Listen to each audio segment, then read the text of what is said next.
Hello दोस्तों, स्वागत है आपका मेरे YouTube channel study with Bing Pahadi में। तो यहाँ पर उत्तराखंड की सीरीज चल रही है दोस्तों, जो कि आगामी एग्ज़ाम जैसे आबकारी हो गया और एसआई और पीसीएस प्री और एलटी का एग्ज़ाम है जो उसके लिए यह महत्वपूर्ण क्लासें हो जाए। तो जितने भी मैं यहाँ पर क्लासें दे रहा हूँ आपको उत्तराखंड की, वो आगामी एग्ज़ामों के लिए काफ़ी बेनिफिट होने वाला है वहाँ से। दोस्तों आपको यहाँ पर अच्छे से पढ़ के चलना है। और तो दोस्तों अभी तक आपने चैनल को सब्सक्राइब नहीं किया है तो पहले चैनल को सब्सक्राइब कर दें दोस्तों,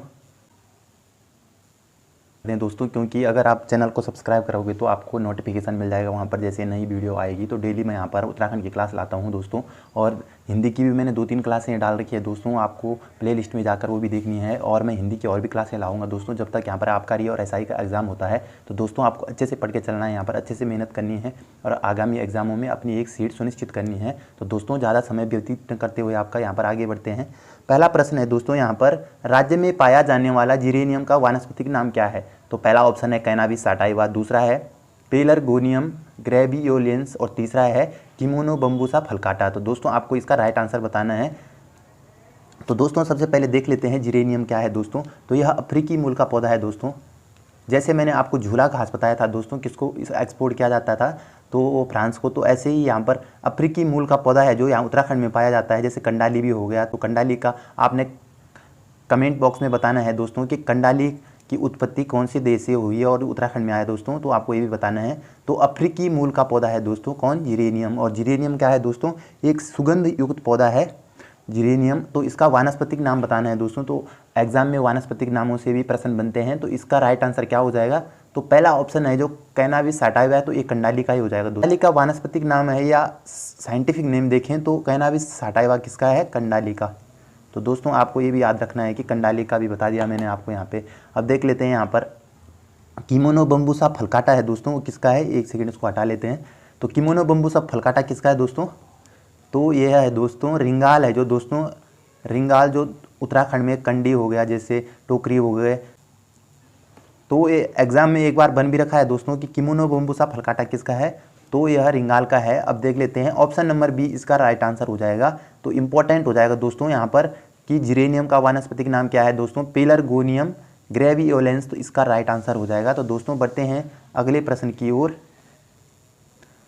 दोस्तों दूसरा प्रश्न है यहाँ पर, राज्य में सर्वप्रथम चाय की खेती कब से शुरू की गई? तो दोस्तों चाय की, तो दोस्तों ये गलत हो गया यहाँ पे, तो आपको सही से देख लेना है। राज्य में सर्वप्रथम चाय की खेती कब से शुरू की गई? पहला ऑप्शन है 1830, दूसरा है 1834, तीसरा है 1831 और चौथा है 1843। तो दोस्तों कब हुई थी चाय की शुरुआत उत्तराखंड में? तो इसका राइट आंसर हो जाएगा ऑप्शन नंबर ए। तो यूकेपीएससी ने हाल ही में किसी पेपर में ये पूछा है दोस्तों कि उत्तराखंड में चाय की खेती कब से शुरू की गई थी। तो दोस्तों इसका right answer option number A हो जाएगा 1830 से। अगर आप 1834 सोच रहे हैं दोस्तों, तो 1834 में विलियम बेंटिंग की सहायता से, विलियम बेंटिंग जो भारत के उस टाइम पे गवर्नर जनरल थे दोस्तों, विलियम बेंटिंग, तो उनकी सहायता से एक चाय कमेटी का गठन किया गया था 1834 के टाइम पे। और व्यापक रूप से कब की गई दोस्तों उत्तराखंड में चाय की खेती? तो ये की गई थी 1835 के आसपास से। तो दोस्तों व्यापक रूप से 1835। और जो सबसे पहले चाय की खेप कहाँ लगाई थी दोस्तों? तो वो लगाई थी 1824 में।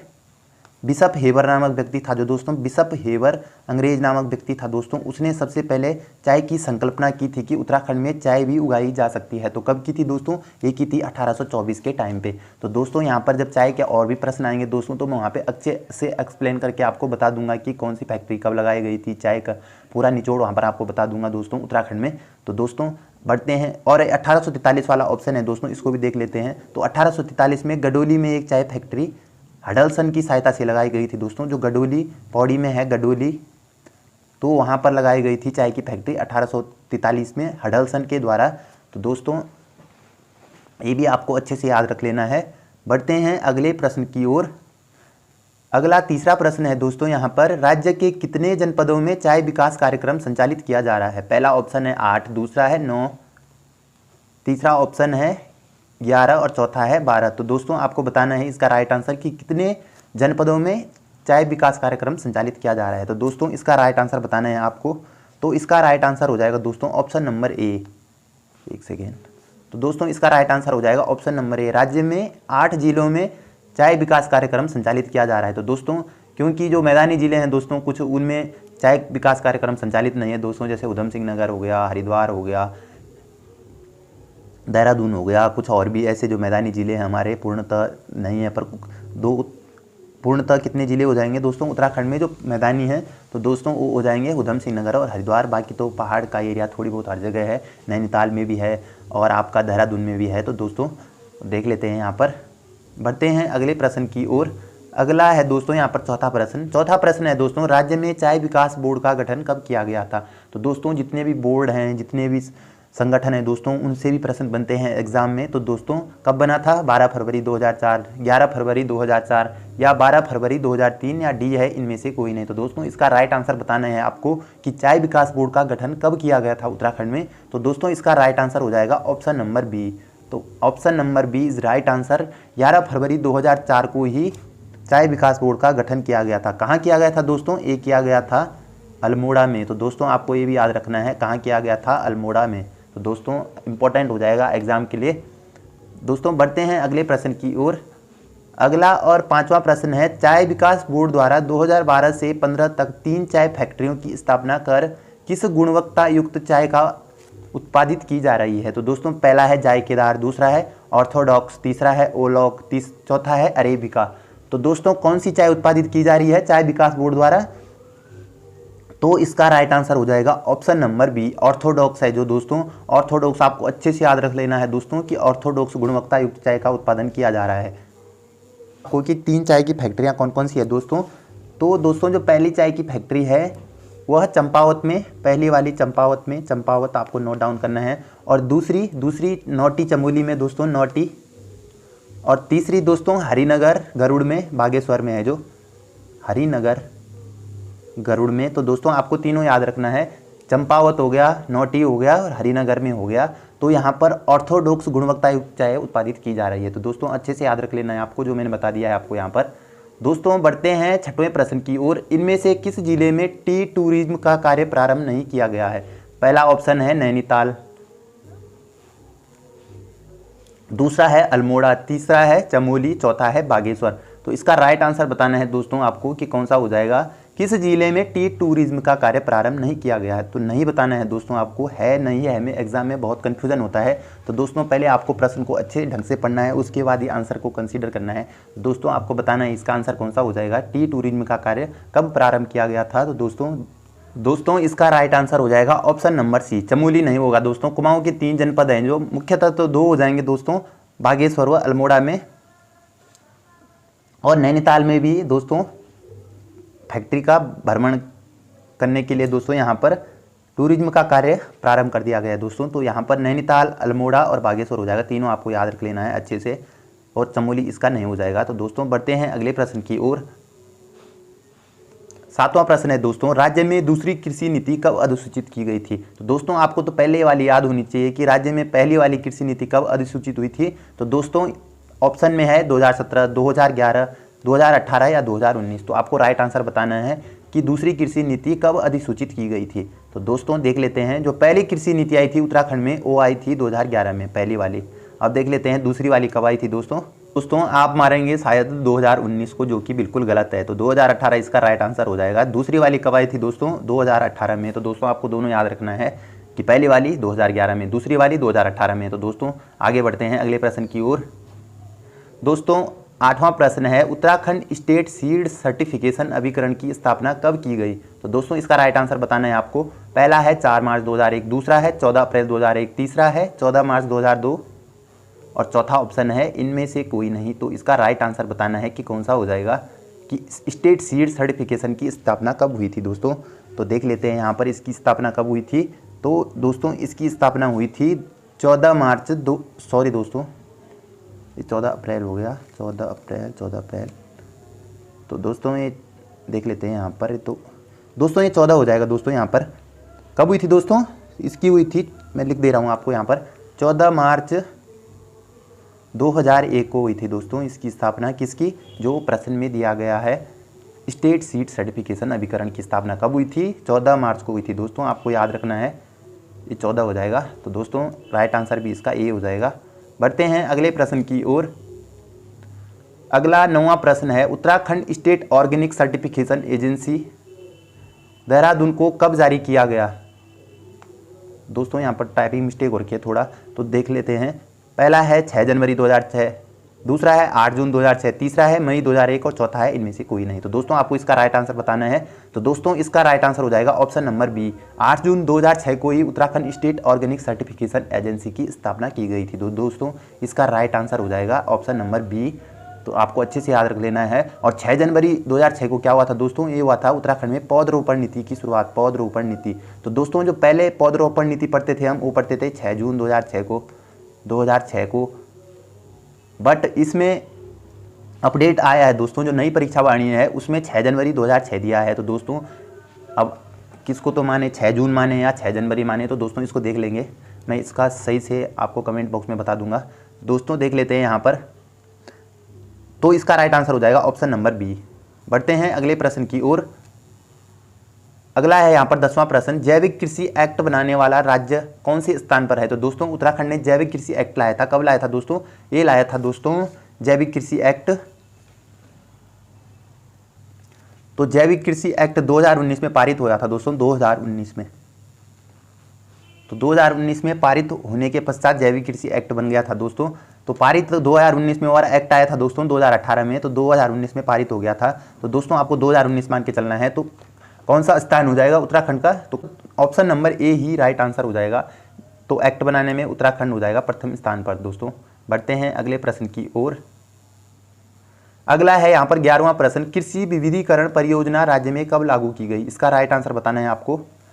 पहला ऑप्शन है मई 2001, दूसरा है 2002, तीसरा है मई 2002, या ऑप्शन डी है यहाँ पर 2003। तो इसका राइट आंसर कौन सा हो जाएगा, कृषि विविधीकरण परियोजना कब लागू हुई थी दोस्तों, ए हुई थी दोस्तों, ऑप्शन नंबर ए 2001 में ही इसका राइट आंसर हो जाएगा। तो ऑप्शन नंबर ए। बढ़ते हैं अगले प्रश्न की ओर। 12वां प्रश्न है दोस्तों, इंपॉर्टेंट हो जाएगा एग्जाम के लिए। जो 12वां प्रश्न है यहाँ से प्रश्न बनते हैं दोस्तों, क्योंकि ये आर्थिक सर्वेक्षण में जितने भी आंकड़े दिए गए हैं दोस्तों, वहाँ से यूकेपीएससी ज़्यादातर प्रश्नों को उठाता है एग्जाम में। जैसे आगामी एसआई का एग्जाम है दोस्तों, तो वहाँ पर संभावना है ऐसे प्रश्नों की बनने की। तो दोस्तों देख लेते हैं, प्रधानमंत्री हो जाएगा दोस्तों। प्रधानमंत्री किसान सम्मान निधि के विषय में कौन सा कथन गलत है दोस्तों। तो राइट आंसर बताना है कि गलत कथन चुनना है हमको। पहला है यहाँ पर दिसंबर 2018 को लागू, यह 100% केंद्र सरकार द्वारा वित्त पोषित योजना है। इस योजना का नोडल विभाग राजस्व विभाग है। या डी ऑप्शन, नोडल अधिकारी के रूप में आयुक्त, एक सेकेंड इसको हटा लेते हैं, नोडल अधिकारी के रूप में आयुक्त एवं सचिव राजस्व परिषद उत्तराखंड को नामित किया जाता है। तो इसका गलत बताना है दोस्तों हमको। तो देख लेते हैं यहाँ पर इसका गलत। पहला तो बिल्कुल राइट हो जाएगा दोस्तों, क्योंकि ये दिसंबर 2018 को ही लागू हो गया था जो ये योजना है दोस्तों, किसान सम्मान निधि। तो दोस्तों 1 दिसंबर 2018 को, 1 दिसंबर आपको डेट भी याद रखना है, 1 दिसंबर 2018 को लागू बिल्कुल सही हो जाएगा। यह 100% केंद्र सरकार द्वारा वित्त पोषित योजना है। तो दोस्तों यह भी बिल्कुल सही हो जाएगा, यह केंद्र सरकार के द्वारा ही संचालित है दोस्तों ये योजना। और तीसरा है, इस योजना का नोडल विभाग राजस्व विभाग है, जो कि बिल्कुल गलत है, क्योंकि इसका नोडल विभाग कृषि विभाग है दोस्तों। तो कृषि विभाग आपको यहाँ पर नोट डाउन करना है। और चौथा तो बिल्कुल सही हो जाएगा। तो दोस्तों आगे बढ़ते हैं अगले प्रश्न की ओर। तो दोस्तों योजनाओं से प्रश्न बनते हैं एग्जाम में, उनके उद्देश्य हो गए, कब से लागू हुआ, उनके विषय में जितने भी जुड़े फैक्ट होते हैं दोस्तों, वहाँ से प्रश्न बनने की संभावना होती है। तो दोस्तों देख लेते हैं 13वां प्रश्न, प्रधानमंत्री किसान मान धन योजना के विषय में गलत कथन का चयन करें। पहला ऑप्शन है 12 सितंबर 2019, दूसरा है देश के सभी भूधारक लघु एवं सीमांत किसानों को सामाजिक सुरक्षा प्रदान करना व उनकी बेहतर आय सुनिश्चित करना, दूसरा ऑप्शन है। तीसरा ऑप्शन देख लेते हैं दोस्तों, यह पूर्ण रूपेण राज्य सरकार द्वारा संचालित योजना है। चौथा ऑप्शन है इनमें से, इसमें 18 से 40 वर्ष की आयु वाले किसान सम्मिलित हो सकते हैं। तो दोस्तों इसका राइट आंसर बताना है। तो इसमें गलत कथन का चयन करना है दोस्तों हमको।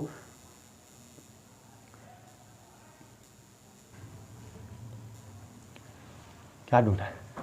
तो दोस्तों 15वां प्रश्न देख लेते हैं, राज्य में गौ विज्ञान एवं प्रौद्योगिकी संस्थान कहाँ स्थित है। पहला ऑप्शन है देहरादून, दूसरा है ऋषिकेश, तीसरा है अल्मोड़ा, चौथा है चमोली। तो कौन सा हो जाएगा इसका राइट आंसर। तो ऑप्शन नंबर बी इसका राइट आंसर हो जाएगा। तो दोस्तों आप कंफ्यूज होते होंगे देहरादून और ऋषिकेश में, तो प्रॉपर की बात की जाए दोस्तों तो ये ऋषिकेश में ही है। तो दोस्तों आप बढ़ते हैं अगले प्रश्न की ओर। और एक फैक्ट मैं आपको और बताना चाहूँगा दोस्तों, यहाँ पर जो राष्ट्रमाता का दर्जा दिया था उत्तराखंड ने, राष्ट्रमाता का दर्जा गौ माता को, वो कब दिया था दोस्तों, वो दिया था 2018 में उत्तराखंड सरकार ने। तो दोस्तों ये भी आपको याद रखना है। अब बढ़ते हैं अगले प्रश्न की ओर। अगला प्रश्न है दोस्तों, राज्य में पशु रोगों की जांच एवं उनके निदान हेतु 2 प्रयोगशालाएं किन जनपदों में संचालित है? पहला ऑप्शन है चंपावत और पिथौरागढ़, दूसरा है देहरादून एवं टिहरी, तीसरा है पौड़ी और नैनीताल, और डी है इनमें से कोई नहीं। तो आपको इसका राइट आंसर बताना है। राइट आंसर देख लेते हैं कि कहाँ है दोस्तों ये। तो इसका राइट आंसर हो जाएगा ऑप्शन नंबर सी, पौड़ी और नैनीताल में ही दोस्तों संचालित हैं 2 प्रयोगशालाएं पशु रोगों की जांच हेतु। तो दोस्तों ऑप्शन नंबर सी हो जाएगा इसका राइट आंसर। दोस्तों बढ़ते हैं अगले प्रश्न की ओर। 17वां प्रश्न है दोस्तों यहाँ पर, राज्य में प्रथम दुग्ध संघ की स्थापना कब और कहाँ की गई थी? दोस्तों तो आपको 2 प्रश्न मिल रहे हैं यहाँ पर, कब और कहाँ। तो दोस्तों पहला है 1949 रुद्रपुर, दूसरा है 1949 लाल कुआं, तीसरा है 1949 हल्द्वानी, या डी है इनमें से कोई नहीं। तो इसका राइट आंसर बताना है दोस्तों आपको। तो इसका राइट आंसर हो जाएगा ऑप्शन नंबर सी, हल्द्वानी में प्रथम दुग्ध संघ की स्थापना की गई थी दोस्तों। तो इसका राइट आंसर हो जाएगा। और देख लेते हैं लाल कुआं में क्या है दोस्तों, पेपर मिल्स कहाँ है दोस्तों? तो ये कहाँ है, लाल कुआं में है दोस्तों, लाल कुआं में। तो दोस्तों आपको ये भी याद रखना है।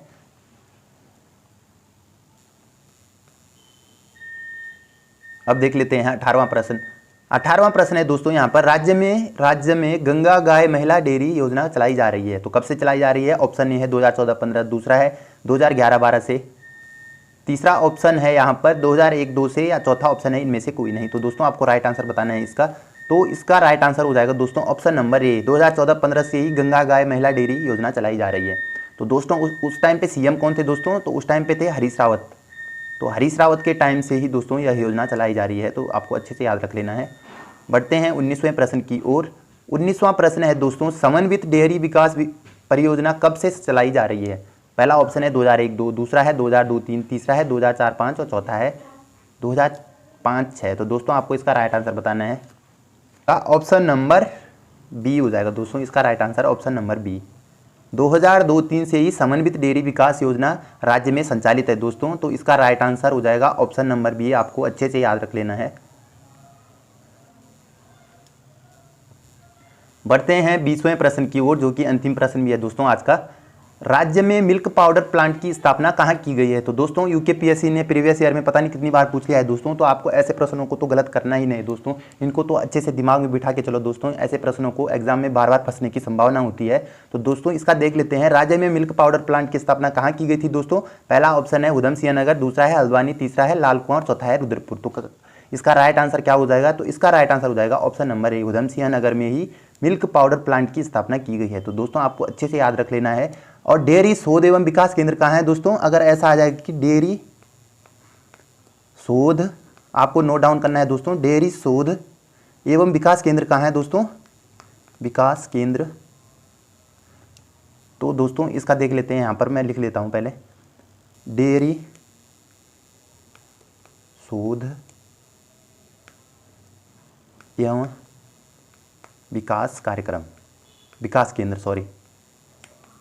तो ये कहाँ है दोस्तों? ये है नैनीताल में। तो दोस्तों आपको ये भी याद रखना है। तो ये नैनीताल में हो जाएगा दोस्तों। और मिल्क पाउडर प्लांट कहाँ है दोस्तों? ये है उधम सिंह नगर में। तो इसका राइट आंसर भी ऑप्शन नंबर ए हो जाएगा।